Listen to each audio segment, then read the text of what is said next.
All right, ladies and gentlemen, welcome back to the channel. Today we're talking about the Detroit Lions. They continue to have a great offseason. The first week of free agency is now over. They made a bunch of beautiful moves. The draft, we're still like 5 weeks away. They're loaded up. They have a ton of assets. They still have a bunch of money they could possibly spend, and things are just looking good in general for Detroit right now. This team is learning how to win. They have a top 5 offense led by Mr. Jared Goff. And their defense, we saw vast improvements from their defense in the second half of the season, including the finale week 18 on the road against the Green Bay Packers. This team showed me so much by the end of the season, and I think the icing on the cake was that last game against the Packers at Lambeau Field. In the last several years, whether it was Lambeau or whether it was Ford, the Packers have had their way with the Detroit Lions. That was not the case this season. And to just add injury to insult for Green Bay, Aaron Rodgers is about to be a New York Jet. So right now, as it stands, as far as I'm concerned, Detroit is the best team in the NFC North.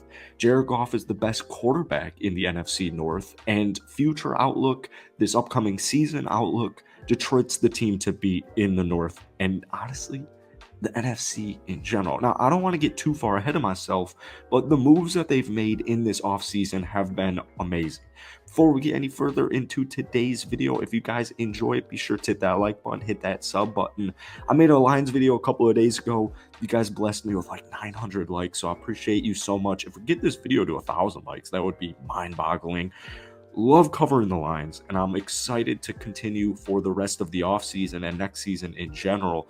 We talked a lot about Cameron Sutton, 3-year, $33 million contract, along with Emmanuel Moseley.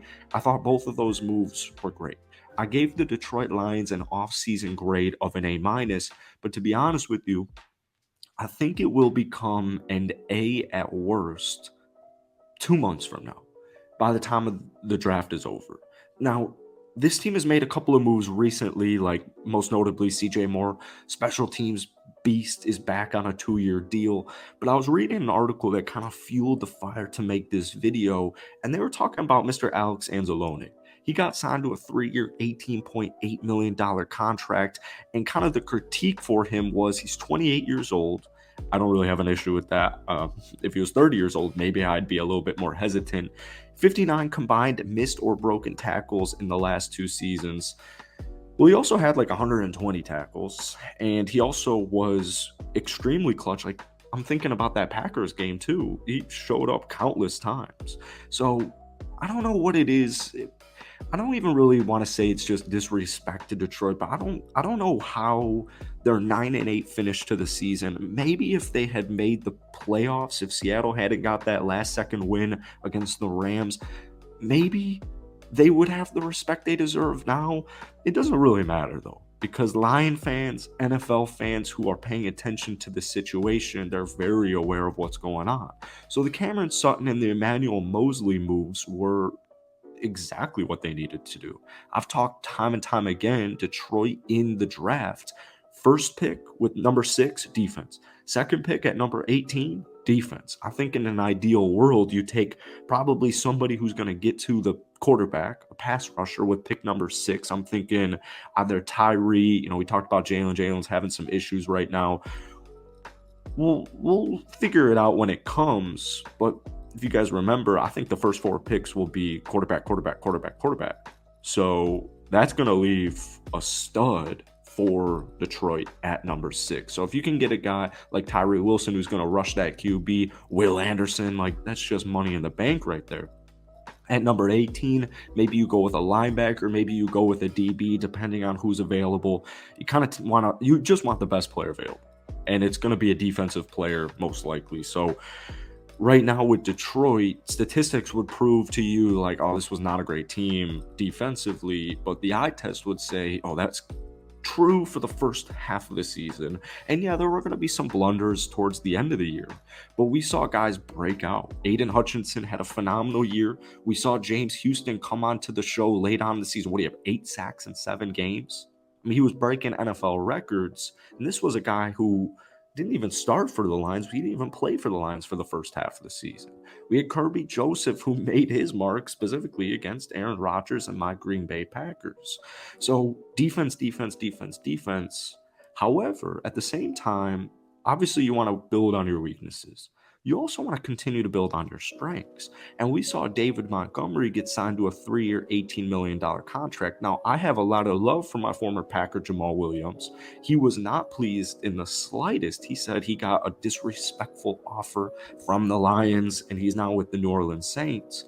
I'm a fan of Jamal. At 28 years old, a running back at 28, I'm a little hesitant.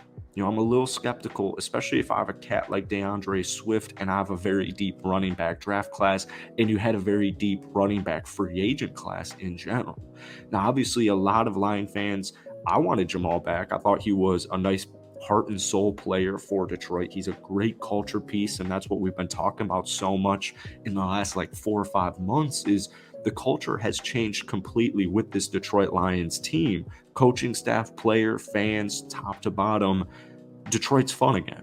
Detroit is the team to watch. You want to play for Detroit. You want to play for Dan Campbell. Brad Holmes has done a phenomenal job orchestrating this roster. But I don't know. I understand the skepticism, and I think at the end of the day, David Montgomery, I think it was honestly an A-plus signing. I really do. They still have a phenomenal running back unit with DeAndre Swift and David Montgomery, and I know Jamal Williams had 17 rushing touchdowns, and he's breaking records, but honestly, 28-year-old running back, you signed him to a 3-year deal. It could be something that bites you, running back a little bit different than a linebacker. I don't know. It's not ideal, I think is a good way to describe it, but it happened, and the Lions made the most of it by being able to get and actually getting David Montgomery. Now, the Lions could still make some moves here in free agency. In fact, that they're going to make more moves in free agency. You don't want to break the bank necessarily, but I'm looking at guys like DJ Chark. I think he just had a visit the other day with the Carolina Panthers. This past season, he was injured for a good part of the first half. He only ended up starting 10 games. He had 30 catches, 502 yards, and 3 touchdowns, 16.7 yards per reception. Now, you have St. Brown and you have Jameson Williams, who we kind of just that rookie season, when you tear your ACL and you come back for the final 5 or 6 games, it's kind of just a scratch. So you have Jameson Williams, you have St. Brown. I want DJ Chark back on the Lions. Now, what's that asking price going to look like? That remains to be seen.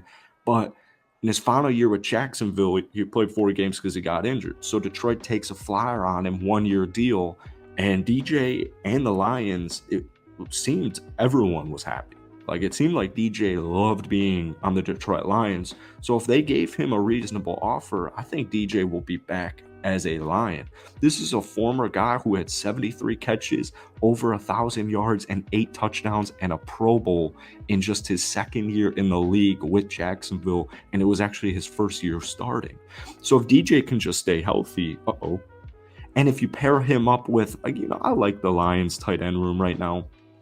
Keep in mind, it is a very deep tight end draft, so I think they're going to draft a tight end at some point, maybe the second round, maybe the third round, definitely not the first round.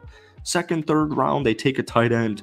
Wouldn't be surprised if they were to take a flyer on a guy like Dalton Schultz either.